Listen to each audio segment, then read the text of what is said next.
அஸ்ஸலாமு அலைக்கும். வணக்கம். இன்றைய வீடியோவில் உங்களுக்கு இரண்டு வகையான விடயங்களை தெளிவுபடுத்தலாம் என்பதற்காகவே இவ்வீடியோவானது பதிவிடப்படுகின்றது.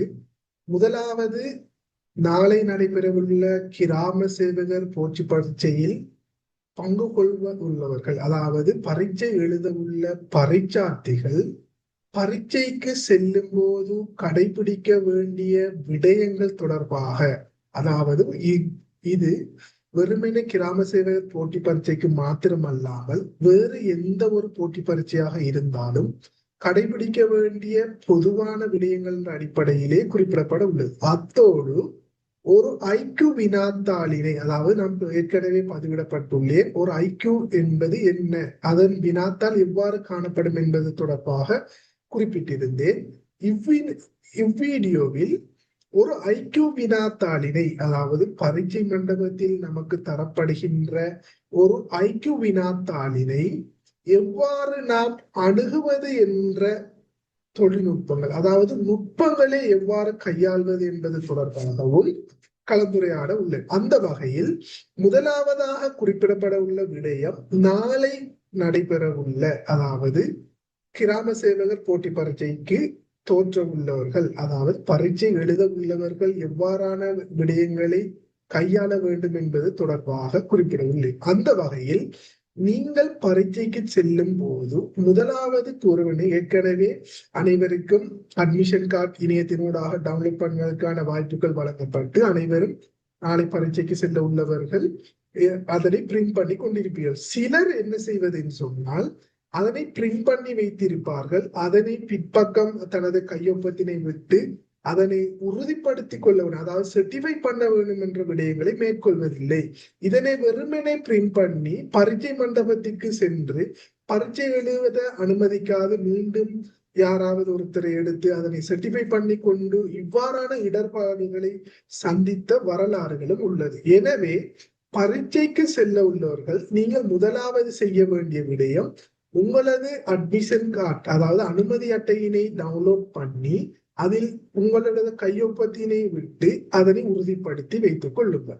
இரண்டாவது விடயம், நீங்கள் பரீட்சை மண்டபத்திற்கு செல்லும் போது கட்டாயம் உங்களது ஆள் அடையாளத்தை உறுதிப்படுத்தக்கூடிய என்ஐசி, அதே போன்று உங்களுடைய பாஸ்போர்ட் அல்லது டிரைவிங் லைசன்ஸ் ஏதாவது ஒன்றினை கொண்டு போக வேண்டும். அவ்வாறு இல்லாத சந்தர்ப்பத்தில் பரீட்சை எழுத அனுமதிக்கப்படாது.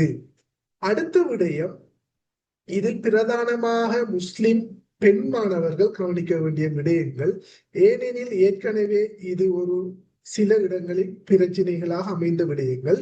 காரணம் என்னவெனில், தற்போது காணப்படும் தொழில்நுட்ப காலத்தில் பூரணமாக, அதாவது காது இரண்டும் விளங்காத வகையில் பெரும்பாலும் பெண்கள், அதாவது முஸ்லிம் பெண்கள் ஹபாயா அணிந்து ஷோலை ரப் பண்ணி கட்டிட்டு போவார்கள். அவ்வாறு செல்லும் போது அவர்கள் இரண்டு காதுகளும் விளங்காத வகையில் தனது சொற்களை சுத்தி கொண்டு காணப்படுவார்கள். எனினும் பரீட்சை திணைக்களத்தின் விதிகளின் பிரகாரம் இரண்டு காதுகளும் விளங்கும் வகையிலேயே பரீட்சை எழுத அனுமதிக்கப்படுவார்கள். எனவே நீங்கள் அவ்வாறு சொற்களை இது செய்யும் போது இரண்டு காதுகளும் விளங்கும் வகையிலோ அல்லது சொற்களை எக்ஸாம் முடியும் வரையும் வெறுமனே வெளியே விட்ட வகையிலேயாவது வைத்துக் கொள்ளுங்கள். இல்லாத சந்தர்ப்பத்தில் உங்களது சூப்பர்வைசர் உங்களிடம் கூற மாட்டார், ஆனால் உரிய எக்ஸாமினேஷன் டிபார்ட்மெண்ட்டுக்கு அவருக்கு அறிவிப்பதற்கான அதிகாரம் உள்ளது. குறித்த மாணவர்கள் இவ்வாறு காது விளங்காத வகையில் அணிந்திருந்தார்கள் என குறிப்பிட்டால் நீங்கள் மீண்டும் பரீட்சை திணைக்களத்திற்கு இன்குவாரிக்கு அழைக்கப்படுவீர்கள். அவ்வாறான சந்தர்ப்பங்களில் செல்லாத போது உங்களுடைய வினா, அதாவது உங்களுடைய புள்ளிகள் வெளியிடப்படாமல் நிறுத்தி வைக்க வாய்ப்புகள் உள்ளது. எனவே இவ்வாறான தேவையற்ற பிரச்சனைகளை தவிர்ப்பதற்கு இரண்டு காதுகளும், தற்போது நானும் கூட நான் அணிந்துள்ளேன், இவ்வாறான தொழில்நுட்பங்களை பயன்படுத்தலாம் என்ற அடிப்படையிலே இவ்வாறான விடயங்கள் செயல்படப்படுகின்றன. எனவே இதனை நாம் இதற்கு ஏற்ற வகையில் நம்மை வடிவமைத்துக் கொள்வது அவசியமான விடயம். அடுத்த விடயமாக காணப்படுவது, எக்ஸாம் அனைவருக்கும் குறிப்பிடப்பட்டுள்ளது நாளை 9 மணிக்கு, அதாவது உங்களுடைய அட்மிஷன் அனைவருக்கும் வழங்கப்பட்டுள்ளது. அதில் குறிப்பிடப்பட்டுள்ளது நாளை பரீட்சை காலை 9 மணிக்கு ஆரம்பிக்கப்படும். இங்கு பரீட்சை எங்கே நடைபெறும், ஏனைய விடயங்களும் உங்களுக்கு குறிப்பிடப்பட்டுள்ளது. இதிலே நீங்கள் இந்த ஸ்கூலுக்கு போவதற்கு முதல், அதாவது பெரும்பாலும் இந்த கிராம சேவர் போட்டி பரீட்சையில் அவரவருடைய மாவட்டங்களிலேயே பரீட்சை நடைபெறுவதற்கான, அதாவது பிரதான நகரங்களில் ஒழுங்கமைக்கப்பட்டு உங்களுக்குரிய அட்டைகள் அனுப்பப்பட்டுள்ளன. நீங்கள் பாடசாலைகளுக்கு, அதாவது அதில் குறிப்பிடப்பட்டுள்ள பாடசாலைகளுக்கு சென்று உங்களுடைய பரீட்சைகளை எழுதுதல் வேண்டும். இங்கு காலை 9 மணிக்கு உங்களுடைய பரீட்சை ஆரம்பிக்கும் என குறிப்பிட்டிருந்தாலும் நீங்கள் கட்டாயம் பரீட்சைக்கு செல்லும் போது 8:30 மணிக்கு முதல் அந்த போன பரீட்சை மண்டபத்தில் இருப்பதற்கு ஏற்ற வகையில் செல்லிக் கொள்ளுங்கள். பெரும்பாலும் 8:30 அரை மணித்தியாலத்திற்கு உங்களை பரீட்சை மண்டபத்திற்கு குறைந்தது 15 நிமிடத்துக்கு முதலாவது விட்டுக் கொள்வார்கள். ஏனெனில் நீங்கள் அங்கு சென்று பல ஹோல்கள் இருக்கலாம்.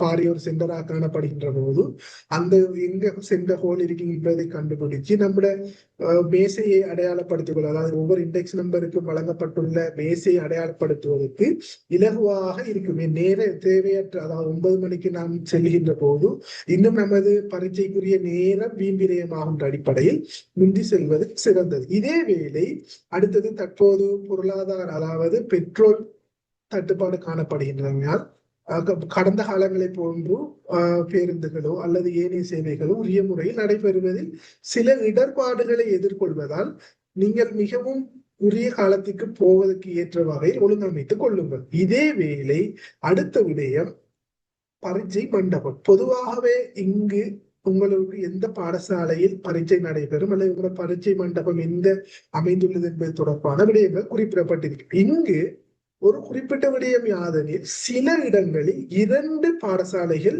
ஒன்றுடன் ஒன்று இணைந்ததாக காணப்படுகின்ற போது நாம் ஒரு பாடசாலை என மறு பாடசாலையில் இருந்து தேவையற்ற வீண்விரயங்களை தடுப்பதற்கு, அல்லது சில நேரம் பாடசாலை ஆரம்ப ஜூனியர் ஸ்கூல் மற்ற ஸ்கூல் காணப்படுகின்ற வேளையில் நாம் ஜூனியர் ஸ்கூலுக்கு போய் ஏனைய ஸ்கூலுக்கு தான் நமது பரீட்சை இருக்கின்ற இவ்வாறான செயற்பாடு பிரச்சனைகளை தவிர்ப்பதற்காக ஆரம்பத்திலே சென்று இங்கதான் பரீட்சை நடைபெறுகின்றதா, நமது பரீட்சை இலக்கம் இந்த இலக்கம் என்பதை அடையாளப்படுத்துவது நமது வேணற்ற, அதாவது டென்ஷன் ஆகுவதை தடுத்துக் கொள்ள முடியும். எனவே இவ்வாறான உத்திகளை எழுதி கொள்ளும். அடுத்த விடயம், பொதுவாகவே ட்ரெஸ் கோட்டினை பார்க்கின்ற போது ஒபிஷியலாக போக வேண்டும் அல்லது பாடசாலை சீருடை அணிந்து இவ்வாறான ஒரு விடயங்களும் இல்லை. நீங்கள் ஒரு ஒழுங்கான வகையில் செல்லக்கூடிய ஏதாவது உடை அணிந்திருந்தால் போதுமான விடயம். அடுத்த விடயம், இங்கு நீங்கள் செல்லுவதும் போது உங்களுக்கு காலையில் நீங்க 9 மணிக்கு செல்கின்ற போது நீங்கள் என்னது அறிவுறுத்தல் யாதெனில், நிறைய பேர் என்ன செய்வது என்று சொன்னால் காலையில் வீட்டில் இருந்து வெளியாகி எவ்வித சாப்பாடுகளும் சாப்பிடாமல் இந்த பாடசாலையோ அல்லது உங்களுடைய எக்ஸாம் ஹாலுக்கு அருகில் உள்ள கடைகளில் சாப்பிடுவோம். ஆனா இந்த கடையில குவாலிட்டி என்பது தொடர்பாக நமக்கு எவ்வித அறிவுகளும் கிடைப்பதில்லை. ஏனெனில் புதிய இடங்கள் சிலர் சொல்லியிருப்பாங்க அங்க சாப்பிட்டா நல்ல அடிப்படையில் நாம் சாப்பிட செல்வோம். ஆயினும் நாம் காலையில் 9 மணியிலிருந்து 1.5 மணித்தியாலம் ஒரு பாடத்திற்கும் திரும்ப அரை மணித்தியாலத்திற்கும் பிறகு 12:30 மணி வரையும் கிட்டத்தட்ட 2:30 மணி வரைக்கும் அந்த எக்ஸாம் ஹால்ல இருக்கின்ற போது சில நேரம் முறையற்ற, அதாவது ஹைஜீன் ப்ராப்ளம் ஆகி நமக்கு லூஸ் மோஷன் இவ்வாறான பிரச்சனைகள் ஏற்படுத்தா நாம பரீட்சையில பூரணமாக கான்சென்ட்ரேட் பண்ண இயலாமல் இருக்கு. எனவே எனது அறிவுறுத்தல் என்னவென்றால், நீங்கள் காலையில் உங்களுக்கு ஏற்படுத்தும் சாப்பிட வேண்டும் என்று சொன்னா வீட்டிலிருந்து சாப்பிட்டு செல்லுங்கள், அல்லது நீங்க வீட்டிலிருந்து சாப்பாடுகளை கொண்டு போய் சாப்பிட்டுக் கொள்ளுங்கள், அல்லது அவ்வாறு இல்லாத போது மில்க், ஜூஸ், பிஸ்கட் இப்படியான ஃபாஸ்ட் ஃபுட்ங்கிற மாதிரியான உணவுகளை உண்பது பொருத்தமானது. ஏனெனில் தேவையற்ற பிரச்சனைகள் தவிர்ப்பதற்கு உதவி கொள்ளும். ஏனெனில் இவ்வாறான அனுபவங்களும் இடம்பெற்றுக் கொண்டது. எனக்கும் தனிப்பட்ட வகையில் இவ்வாறான அனுபவம் நடைபெற்றமையினாலே நான் உங்களுடன் இந்த பொய்மையை குறிப்பிட்டு இருக்கின்றேன். அடுத்த விடயம், நீங்கள் கொண்டு போகும்போது அதாவது பரீட்சைக்கு செல்லும் போது கொண்டு போக வேண்டிய பொருட்கள். ஆரம்பத்தில் குறிப்பிட்ட உங்களுடைய அதாவது உங்களோட அனுமதி அட்டை, அதே போன்று NIC, இதற்கு மேலதிகமாக பேனை. உங்களுக்கு பேனையை நீங்கள் வளமையாக பாவிக்கும் பேனைகளை கொண்டு போவது மிகவும் பிரயோசனமானது. நிறைய பேர் என்ன செய்ய சொன்னா எக்ஸாம் சொன்னவுடன் புதிதாக பேனைகளை வாங்கி கொண்டு போவாங்க. ஆனா இதுல என்ன பிரச்சனைன்னு சொன்னா, நீங்க ஒரு பேனையை வாங்கிட்டு எக்ஸாமுக்கு போகும்போது இது புதுசாக பழக்கம் இல்லாத போது நீங்கள் உங்களோட முதலாவது பாடத்திலேயே, அதாவது லாங்குவேஜ் யூசனிங் காம்ப்ரிஹென்ஷன்ல, அதாவது கட்டுரை சுருக்கங்கள் எழுத வேண்டி இருக்கின்ற வேளையில் நீங்கள் புதிய பேனையில் எழுதும் போது உங்களுடைய எழுத்துக்கள் பழமையாக போகும். அதே ஸ்பீட்டில் அல்லது அதே வடிவில் போகாது. வித்தியாசம் ஒன்றை நாம் உணர்ந்து கொள்வோம். அதனால தேவையற்ற நேர வீண்விரயங்கள் ஏற்படும். எனவே இதனை தவிர்ப்பதற்கு நீங்கள் வளமையாக பாவிக்கும் பெண்களை ஒரு பெண் கொண்டு போகாமல் 2 அல்லது 3 பெண்களுடன் கொண்டு போய் கொள்ளுங்கள். அடுத்த விடயம் பென்சில், இரேசர் இதுகளை கொண்டு போய் கொள்ளுங்கள். இவ்வாறான விடயங்களை நீங்கள் எடுத்துக்கொண்டு போய் போது கட்டாயம் வைத்துக் கொள்ளுங்கள் உங்களுடன். அதாவது நீங்க எக்ஸாமுக்கு செல்லும் நாளைக்கு முதல் நாள், அதாவது இன்று இரவு இந்த பொருட்கள் அனைத்தையும் தயார் நிலையில் வைத்து இதுகளை கொண்டு எக்ஸாம் ஹாலுக்கு போய்கொள்ளுங்க. அப்பதான் எக்ஸாம்ல சரியாக போய்கொள்ளும். அடுத்த விடயம், எக்ஸாம் ஹாலுக்கு போகும்போது உங்களுடைய தொலைபேசி, நிறைய பேர் சைலண்ட்ல ஆரம்பத்திலேயே அறிவிச்சு கொள்வார்கள், தொலைபேசி உள்ளே செல்ல அனுமதி இல்லைன்னு சொல்லி.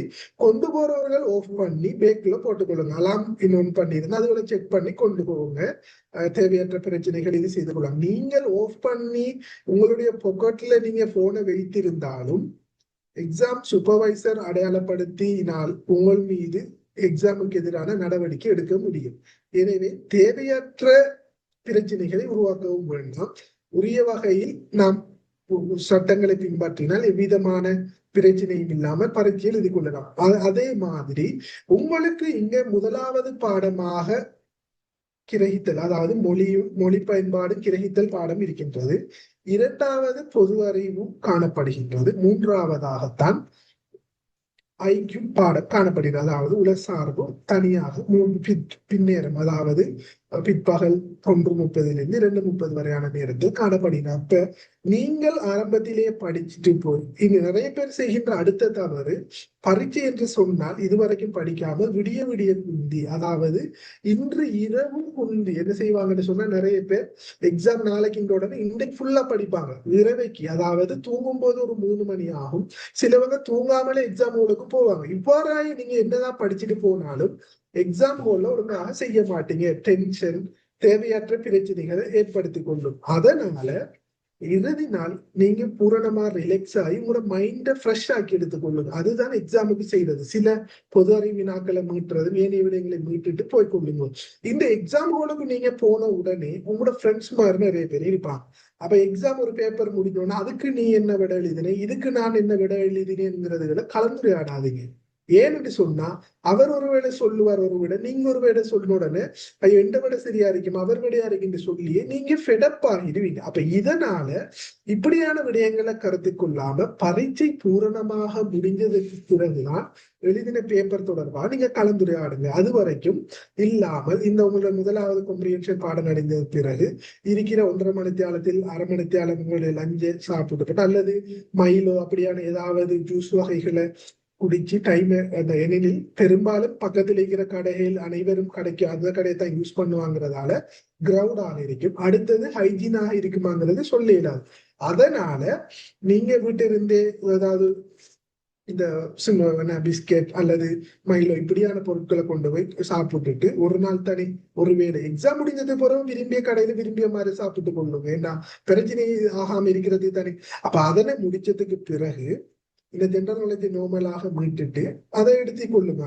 இதன் பிறகு உங்களுக்கு எங்கால 1 மணித்தியாலம் கெப் தரப்படுகின்றது. இந்த 1 மணித்தியாலத்துல நிறைய பேர் இது தொடர்பாக, அதாவது என்ன செய்வீங்கன்னு சொன்னா, வீணாக நேரங்களை வீணடிக்காம முதலாவது பொதுவாகவே பிள்ளை நான் உங்களுக்கு நல்லா சொல்ற விடயம், ஐக்கியூங்கிறது மூளைக்கு வேலை கொடுக்குறது. நீங்க இந்த நேரத்துல 2 பாடம் முடிஞ்சு நீ ஐக்கியூக்கு நம்ம என்னத்தை படிக்க போறோம்னு சொல்லி சும்மா ஃப்ரெண்ட்ஸ் மாரோட அரட்டை அடிச்சுட்டு இருந்தீங்கன்னா எக்ஸாம் ஹால்ல போயிட்டு ஃப்ரெஷ்ஷாக இது செய்ய மாட்டீங்க. நீங்க முதல் என்ன செய்யுங்கன்னு சொன்னா, ஜெனரல் நாலேஜ் முடிஞ்சுன்னு சொன்னா உங்களுக்கு ஒரு ஏதாவது வருஷம் போகணும் அப்படியான தேவைகள் இருந்தா முடிஞ்சிட்டு ஒரு 1/2 மணித்தியாலமாவது உங்களோட மைண்டை ரிலாக்ஸ் ஆகி தூங்காம ஒரு மைண்டை ரிலாக்ஸ் ஆகி ஒரு அளவு அறத்தூக்க மாதிரி இருந்து போட்டு எடுத்தீங்கன்னா உங்களோட மைண்ட் ஃப்ரெஷ் ஆகும். ஏண்டா ஐக்கியூ வினாத்தாள்ல ஒரு கேள்விக்கு நீங்க விட வரலன்னு சொன்னா அத நீங்க பேப்பரை தூங்கி எளிமையத்தை கூட செய்து பாருங்க, ஏதோ ஒரு புது வழி வந்த மாதிரி இருக்கு.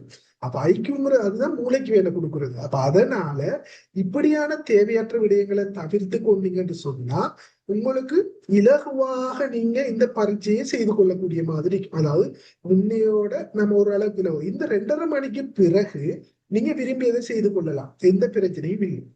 அப்ப இவ்வாறுதான் உங்களுக்கு இது செய்து கொள்ளும். இதை அடிப்படையாக வச்சு ஒரு பேப்பர் நீங்க எக்ஸாம் ஹோலுக்கு போனதுக்கு பிறகு உங்களுக்கு ஒரு வினாத்தாள் தருவாங்க. இப்படி ஒவ்வொரு பாடத்துக்கும் ஒவ்வொரு பேர் போடப்பட்டு தரப்பட்டிருக்கு. இவ்வினாத்தாள்கள் தரப்படும் போது சில நுட்பங்களை நீங்க கையாள எந்த ஒரு பரீட்சையாக இருந்தாலும் முதலாவது நாம என்ன செய்யறோம்னு சொன்னா, எக்ஸாம் பேப்பரை வாங்கினா இண்டெக்ஸ் நம்பரை இப்ப எல்லாரும் போடுவோம். அது என்னென்ன எக்ஸாம் இண்டெக்ஸ் நம்பர் போடாட்டியும் இப்போ ஒரு இஷ்யூ ஒன்று வாரதில்லை. ஏன்னு சொன்னா எப்படியும் சூப்பர்வைசர் வந்துட்டு உறுதிப்படுத்துவாரு தானே. அப்ப அதனால அது பெரும்பாலும் ஒரு பிரச்சனையா வாரதில்லை. அடுத்த விடயம், இங்க பேப்பர் இருக்கு, இங்க இன்ஸ்ட்ரக்ஷன் சொல்லியிருப்பாங்க, என்ன இன்ஸ்ட்ரக்ஷன் சொல்லியிருக்காங்க எதையும் வாசிக்கிறது இல்லை, டிரெக்டாவே பேப்பருக்கு போறோம். பேப்பருக்கு போனாலும் என்ன செய்வோம்னு சொன்னா இங்க முதலாவதுல இருந்துதான் நம்ம கேள்வியை செஞ்சுட்டே போவோம். அப்ப என்ன இல்லையா தெரியும், இத்தனை கேள்வி வந்தேன்னு பாக்குறல ஒன்றுமே இல்லை. இப்படி நீங்க முதலாவதுல இருந்து செய்துட்டு போகும்போது நிறைய பேர் செய்யுது. அப்ப முதலாவதுல இருந்து செஞ்சுட்டு போவாங்க, ஒரு 20வது கேள்வி வரைக்கும் செஞ்சிருப்பாங்க. ஒரு அளவுக்கு பைய செஞ்சுட்டு வந்து டைமை பார்ப்பாங்க, அங்கால ஒரு 15 நிமிஷம் அல்லது 20 நிமிஷம் இருக்கு. இதுக்கு பிறகு என்ன செய்வாங்கன்னு சொன்னா, ஐயோ டைம் குறையத்தான் இருக்குது சரி போடு, இதுக்கு பிறகுதான் பேப்பர் கடகடன்னு செய்ய ஸ்டார்ட் பண்ணி போவாங்க. பிறகு கடைசியில பார்ப்பாங்க இலகுவான கேள்வி, இமேஜ் கேள்வி அல்லது எண்கோளம் இப்படியானதுகள் போட்டு இந்த ஈஸியான கேள்வியை விட்டுட்டோமே டைம் இல்லைன்னு சொல்லி போட்டு கடகடன்னு மார்க் பண்ணுவாங்க. இப்படி செய்தா இதனாலதான் நிறைய பேர் எக்ஸாம் முடிச்சு போட்டு வந்து போட்டு சொல்றேன் பேப்பர் ஈஸி டைம் காணா, ஆனா அவங்க செஞ்ச என்ன 20 கேள்விதான், கேட்டா என்ன ஈஸி. பின்னிக்கிறது உண்மையாவே இலகுவான விடயம். இதனாலதான் பிள்ளையால் முதலாவது என்ன செய்யணும்னு சொன்னா, ஒரு பேப்பர் ஒன்று நீங்க எடுத்தா செய்ய வேண்டிய விடயம் என்னன்னா, முதலாவது பேப்பர்ல சொல்ற இன்ஸ்ட்ரக்ஷன் எந்த அது கருத்து என்னன்னு சொன்னா, நான் ஒரு பேப்பர் என்று சொன்னால் நான் இதுவரைக்கும் எக்ஸாம் எழுதினதுகள்ல LLB entrance exam highest marks எடுத்துக்கிறேன், ஆர்டிஓ எக்ஸாம் ஹைஸ்ட் மார்க்ஸ் எடுத்துக்கிறேன், எஸ்எல்ஏஎஸ் செலக்ட் ஆயிருக்கிறேன். எந்த ஒரு ஐக்கிய வினாத்தாலும் நான் உங்களை பிள்ளையாக கைட் பண்ணல. 50 வினா செய்யணும்னு சொல்லி நான் ஒரு தளவும் எக்ஸாம்ல போனது இல்லை. ஏன் இதுக்குரிய நான் சொல்ற லொஜிக் என்னன்னு சொன்னா, 50 வினாக்கள் பொதுவாக வாரது 100 புள்ளி. இந்த 100 புள்ளிக்குரிய வினாக்கள் வரும்போது யாராவது 100 புள்ளி எடுக்காங்களா? அப்ப நான் ஏன் 100 புள்ளியை டார்கெட் பண்ணணும்? 50 வினாக்கள் செய்யும் போது 100 புள்ளி, ஒரு புள்ளிக்கு ஒரு வினாவுக்கு 2 புள்ளிகள் வீதம், 50 வினாக்களுக்கு 100 புள்ளின்னா யாருமே நான் 100 எடுக்கலன்றா நான் ஏன் 100 டார்கெட் பண்ணணும்? நான் எப்பவுமே 45 வினாக்கள் தான் செய்கிற அடிப்படையில தான் போவேன். இந்த 45 வினாவை நான் எப்படி சூஸ் பண்றேங்கிறது இந்த எக்ஸ்பீரியன்ஸை வச்சுதான் நான் செய்யறது. நான் ஏற்கனவே பிராக்டிஸ் எடுத்திருப்பேன். அப்ப இந்த கேள்விகள் எனக்கு இலகுவாயிருக்கும். நான் உங்களுக்கு எப்படி பேப்பர் அணுகிறேங்கிறத நான் இப்ப சொல்றேன். அப்ப முதலாவது நீங்க விரும்பினா 50 வினாக்களை செய்து கொள்ளுங்க அல்லது 45 வினாக்கள் உங்களுடைய விருப்பம்.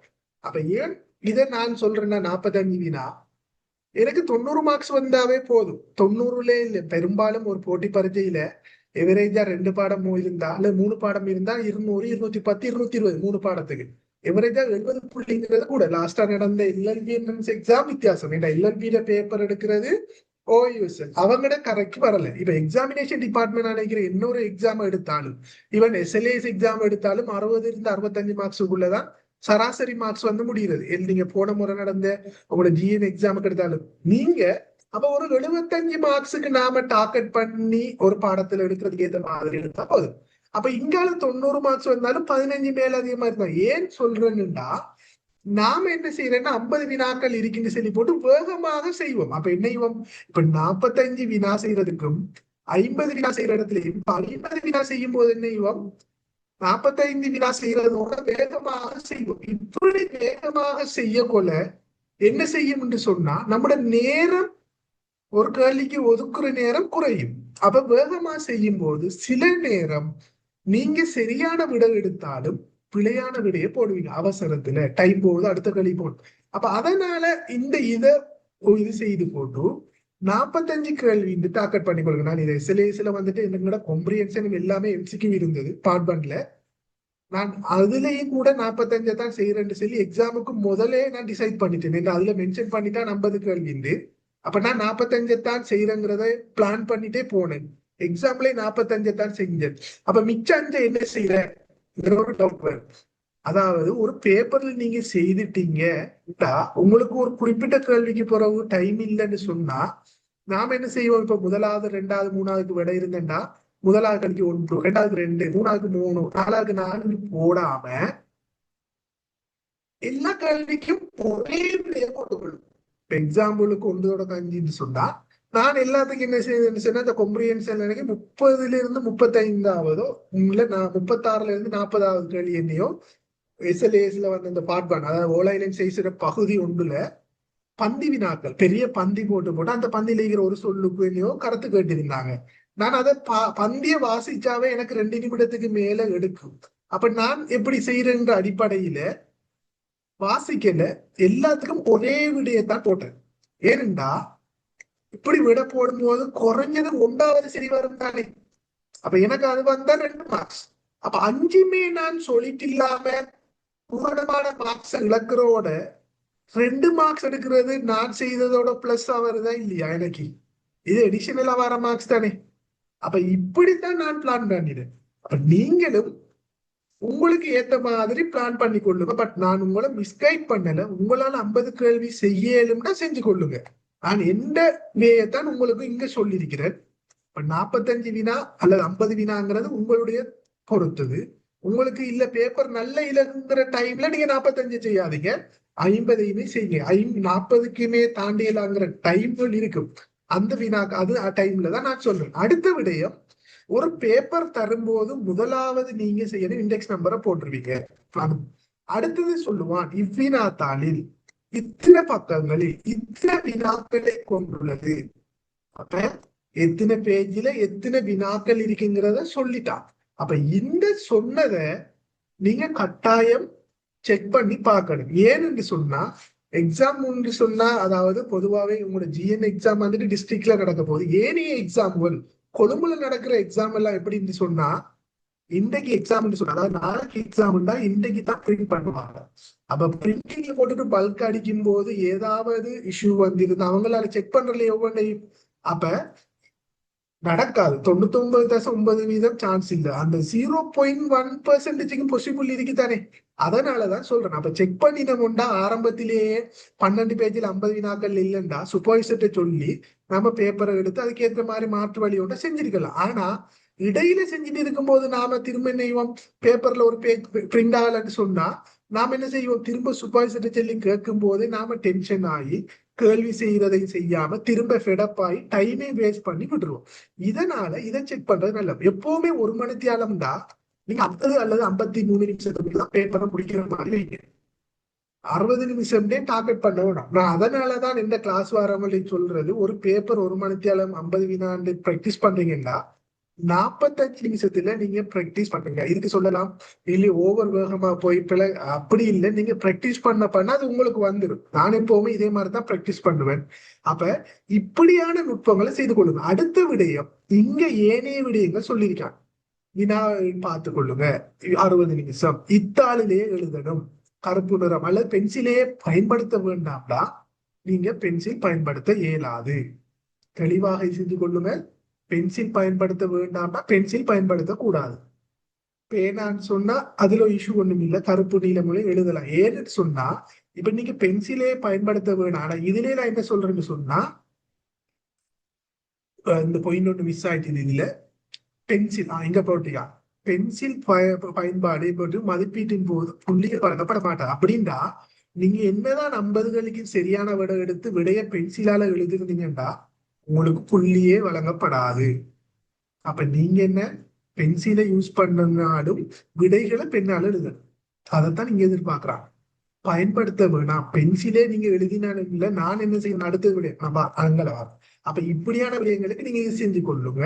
அப்ப விடை எழுதும் போது அடுத்த விடயம், இப்ப எக்ஸாம்பிளுக்கு முதலாவதுக்கு 3வது விட சும்மா கெஸிங்ல போடுறேன். இதுதான் சரின்னு சொல்லல, விளங்குறதுக்கு கேள்வியை நீங்க பார்க்கவும் இல்லை. மூணாவது விட தான் சரின்னு போட்டுட்டீங்கன்னா மூணாவத போட்டுட்டீங்க.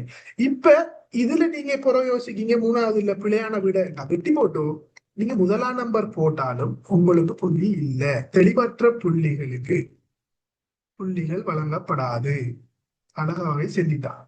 அப்ப இதுக்கு நம்ம வெட்டி போட்டு போட்டா நீங்க சரியான விட எடுத்து ஒரு விடையை கொண்டு இந்த இடத்துல எழுத தெரியாதால் ஒரு போட்டி பரிச்சை எப்படி எழுதுவாருங்கிற நுண்ணறிவு இல்லைங்கிற கருதுகோள் இருக்குது. சோ அப்ப இப்படியான தேவையற்ற பிழைகளை இது செய்து கொள்ள வேணாம். சரிதானே? இப்ப கொம்ப்ரிஹென்ஷன்ல ஒரு கட்டுரை எழுதுனா ஒரு கோட்ல வெட்டி போட்டு எழுதுங்க. அதே டைம்ல கிரகித்தலோ எது உண்டாலும் ஒரு அவங்களுக்கு பொது அறிவுன்னு சொன்னாலும் ஒரு கோடு தந்திருப்பாங்க. அந்த கோட்டுல மட்டும்தான் நீங்க விட எழுதணும். கோட்டை தாண்டி சில நேரம் இப்படி எழுதுவாங்க நிறைய பேர். இப்படி எழுதினாலும் அந்த கோட்டுல நீங்க எழுதியிருக்கிற விடைகளை மட்டும்தான் செக் பண்ணி படும். இங்கால இருக்கிற விடயம் சரியா பிழையாங்கிறதெல்லாம் கருதுலாம். ஆனா நாம என்ன செய்வோம்? இப்படி வெட்டி போட்டு இப்படி சரியான விடையை போட்டிப்போம். இப்படி எல்லாம் அழுகி போட்டு சொல்றேன்னா சட்டப்படி பேப்பர் செஞ்சு எனக்கு சொல்லிட்டாரு. ஆனா இந்த ரிசர்ச் வந்தது பிறகு பேர் வரலன்னா சொல்றேன், அவங்க துவேஷம் பார்த்துட்டாங்க, பேர் வரல. இப்படியான நுட்பங்களால உங்களோட புள்ளிகள் இருந்தா பாருங்க. ஆனா உங்களோட ரிசர்ச் வரும்போது நீங்க போர்டர்ல இருப்பீங்க. இது யார்கிட்ட மிஸ்டேக்? கிளாஸ் செய்யறவங்க உங்களுக்கு இந்த வகையான பாயிண்ட்கள் செல்றல. ஏன்? அவங்களுக்கு எக்ஸ்பீரியன்ஸ் வேணும் பரீட்சைகள் தொடர்பா. நிறைய பேர் சொல்றது, நான் சொல்லாதவங்களை சொல்றேன். தயவு செய்து இந்த வீடியோ பாத்தீங்கன்னா மற்றவங்களுக்கு ஷேர் பண்ணி கொள்ளுங்க. என்ன யாராவது பயனடைந்து கொண்டே இருந்தானே. சோ அப்ப இப்படியான நுட்பங்களை பேப்பர்ல இது செஞ்சு கொள்ளுங்க. அடுத்த விடயம் இங்க உங்களுக்கு சொல்லிக் கொள்ளல மைனஸ் மார்க் சிஸ்டம் சம்பந்தமாக. இதை நீங்க வாசிச்சாதான் உங்களுக்கு தெரியும். இதுல சில நேரம் சொல்லலாம், அதாவது பிழையான புள்ளிகளுக்கு விடைகளுக்கு புள்ளிகள் குறைக்கப்படும்னா இந்த டைம்ல நீங்க என்ன சரியான விடைக்கு மட்டும்தான் எழுதணும். ஏன்னு சொன்னா இது எனக்கு நடந்தது. நான் 2020ஆம் ஆண்டு மெசலேஸ் எக்ஸாம் எழுதினேன். ரியலா நடந்த இன்சிடென்ட்ங்கிறதால சொல்றேன். 2020 மெசலேஸ் எழுதினேன். General knowledge. அதாவது எங்களுக்கு அந்த டைம்ல இருந்ததுன்னா இலங்கை, அதாவது ஸ்ரீலங்கன் ட்ரெண்ட்ஸ் ஒன்றும் குளோபல் ட்ரெண்ட்ஸ் ஒன்றும் இருந்தது. இலங்கை ட்ரெண்ட்ஸ்ல இப்படி ஒரு பாயிண்ட் ஒன்று போட்டிருக்கேன். நான் அது வரைக்கும் அதாவது இந்த பேப்பர்ல முன்புறம் பேஜ வாசிக்கல, எக்ஸாம் எழுதிட்டேன். இதுல என்னன்னு சொன்னா எங்களுக்கு எப்படின்னா 1.1, 1.2, 1.3 சொல்லி ஒவ்வொன்றுக்கும் ஒரு புள்ளி 2 புள்ளின்னு சொல்லி மொத்தமாக ஒரு கேள்விக்கு ஒரு 20 புள்ளிகள் இருக்கும். ஆனா இதுல என்ன செய்வோம், நாம இப்போ ஒரு விட தெரியலன்னா கெஸ்ஸிங்ல போடுவோம். அதே மாதிரி நான் இந்த பேப்பர் பூரணமாக கெஸ்ஸிங்ல போட்டு வந்தேன். ஆனா இந்த பாயிண்ட நான் வாசிக்கல. ஏன்? இங்க என்ன மென்ஷன் பண்ணிக்காண்டா இந்த 1.1, அதாவது உப வினாவுல ஒரு வினாவுக்கு பிழையான விட எழுதினா அந்த முழு வினாவுக்குமே புள்ளி இல்லை. எனக்கு இது தெரியாது. நான் எழுதி போட்டு வந்தேன். பட் எக்ஸாம் அவ்வளவுக்கு சாட்டிஸ்ஃபையும் இல்லை, ஏனோ தெரியல. ஆனா ரிசல்ட்ஸ் வந்த இடத்துல இந்த பாடம் நான் ஃபெயில். இதனால எனக்கு எஸ்எல்ஏஸ் கிடைக்கல. ஒரு சிறிய தவறு என் 5 வருஷம் லைஃபை வேஸ்ட் பண்ணிக்க. இந்த 2021ஆம் நெக்ஸ்ட் இயர் கால் பண்ணினாலும் எஸ்எல்ஏஎஸ் எக்ஸாமுக்கு 2025ல தான் எடுத்தாங்க. அப்ப எனக்கு 5 வருஷம் சேவிஸ் இல்லாம போனது என்ற ஒரு சிறிய தவறான. அதனால இங்க நீங்க வாசிக்கிற ஒரு 2 செகண்ட் அல்லது 10 செகண்ட்னால உங்களோட ஒன்றுமே குறைய போறது இல்ல. ஏதாவது புதிய பாயிண்ட் தெரிஞ்சு சொல்லி இருந்தாலும் நம்ம பார்த்துக்கொள்ளவும். என்ன வளமையா எக்ஸாம் பேப்பரை நம்ம தெரிஞ்சா என்னென்ன விஷயம் இருக்குங்கிறது தெரியும். அப்ப அதனால டக்குன்னு வாசிச்சுக்குவோம். புதுசா எதுவும் வந்தா தான் நம்ம பார்க்க வேண்டி இருக்கும். அப்ப இப்படியான விடயங்களை நீங்க கட்டாயம் கன்சிடர் பண்ணி தான் எக்ஸாம செய்யணும். அடுத்த விடயம் என்னன்னு சொன்னா, ஒரு பேப்பர் எடுக்கும் போது நிறைய பேர் செய்யற தவறு, பேப்பரை ஓர்டர்லயே செய்யற. பின்னுக்கு என்ன கேள்வி இருக்கு, நான் படிச்ச கேள்வி இருக்கா, படிக்காத கேள்வி இருக்கா, எம்சிக்யூவா, ஒன் வேர்ட் ஆன்சராங்கிற சம்பந்தமாக செய்யறதில்ல. ஆனா என்ன செய்வாங்கன்னு சொல்லி சொன்னா, பேப்பரை ஓர்டர்லயே செய்து போவாங்க. அப்ப ஓர்டர்ல செய்யட்டாலே டைம் பார்ப்பாங்க, ஒரு 20 நிமிஷம். நிறைய பேர் அடுத்த விடயம் நான் உங்கள்ட்ட வெளியாவும் சொல்லல, மணிக்கூடு கொண்டு போறது. எக்ஸாம் ஹாலுக்கு போகும்போது மணிக்கூடையும் கொண்டு போங்க. ஏனென்றா சில நேரம் எக்ஸாம் ஹால்ல இருக்கலாம், அல்லது எக்ஸாம் ஹால்ல போடாம இருக்கலாம். இதுக்கெல்லாம் ஒண்ணு செய்யலாதானே, ஒரே சுப்போசிட்ட டைம் இருக்கலாது. அதனால மணிக்கூட கொண்டு போட நமக்கு டைம் பார்க்கலாம். அடுத்த விடயம், மணிக்கூட ஸ்மார்ட் வாட்சுகள் கொண்டு போகாதீங்க. ஸோ நார்மலான வாட்ச் ஒன்றா கொண்டு போங்க. கட்டணங்கிறது இல்லை, நீங்க நார்மலா எக்ஸாம் ஆன்லைன்ல வச்சாலும் ஓகே. அடுத்த விடயம் பிள்ளையா, இங்க பேப்பருக்கு வரும்போது ஓர்டர்ல செய்யணுங்கிறது இல்லை.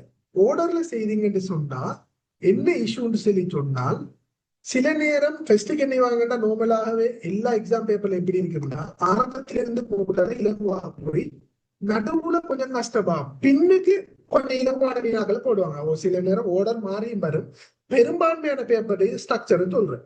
அப்ப நாம ஆரம்பத்தில இருந்து போகட்டால ஈஸி செஞ்சுட்டு போனோம்னா இப்ப இப்படியே கொண்டினியூ வரக்கூடாதுலையும் கஷ்டமான வினாக்களுக்கு வந்த உடனே இதுலயே டைம் போயிடும். அப்ப பின்னுக்கு இருக்கிற இலகுவான விடையை செய்யறதுக்கு என்னையும் நேரம் போதாம இருக்கும். இந்த டைம்ல என்னையும் குத்து மதிப்புல விடையை போட்டுட்டு வருவோம்.